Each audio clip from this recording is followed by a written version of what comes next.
मैथिली दुल्हन। इसके मनमोहक गीत जरूर सुने। यदि अच्छा लगा तो चैनल सब्सक्राइब जरूर करें। अभी आप सुन रहे हैं सिंगर विजय बिहारी को। खन अपने सब सुन रहल छी अलोली बाजार खगड़िया से माँ सरस्वती रिकॉर्डिंग स्टूडियो की शानदार प्रस्तुति। Singing by Vijay Bihari. छोड़ी छोड़ी छौड़ी गे गोरकी छौड़ी गे, छोड़ी छोड़ी छौड़ी गे गोरकी छौड़ी गे, गोरे गोरे दहिया तोहर नीचा ऊपर गे। छोड़ी छोड़ी छौड़ी गे गोरकी छौड़ी गे, छोड़ी छोड़ी छौड़ी गे गोरकी छौड़ी गे, गोरे गोरे दहिया तोहर नीचा ऊपर गे। छोड़ी छोड़ी छौड़ी गे गोरकी छौड़ी गे, छोड़ी छोड़ी छौड़ी गे गोरकी छौड़ी गे। अपने सब सुन रहल छी अलोली बाजार खगड़िया से माँ सरस्वती रिकॉर्डिंग स्टूडियो की शानदार प्रस्तुति।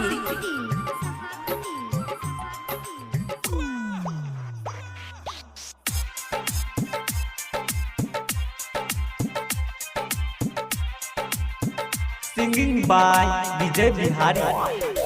ऐसनो तू पाउडर क्रीम लगैले चमकै छौ होठ के लाली, शादी न भेलो फैशन करे छै लागै छौ रूप बेबाली। Presented by Maa Saraswati recording studio. ऐसनो तू पाउडर क्रीम लगैले चमकै छौ होठ के लाली, शादी न भेलो फैशन करे छै लागै छौ रूप बेबाली। छौड़ी गे सुन न छौड़ी गे, छौड़ी छोड़ी छौड़ी गे गोरकी छौड़ी गे, छौड़ी छोड़ी छौड़ी गे गोरकी छौड़ी गे। Singing by Vijay Bihari. Presented by Maa Saraswati recording studio Aloli बाजार।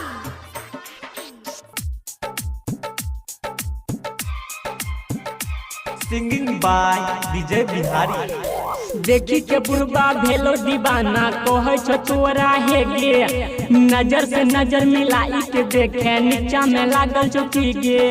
लक्ष्मण राइटर मिलबो जोड़ी गे, छौड़ी छोड़ी छौड़ी गे गोरकी छौड़ी गे, छौड़ी छोड़ी छौड़ी गे गोरकी छौड़ी गे। Presented by Maa Saraswati recording studio Aloli बाजार।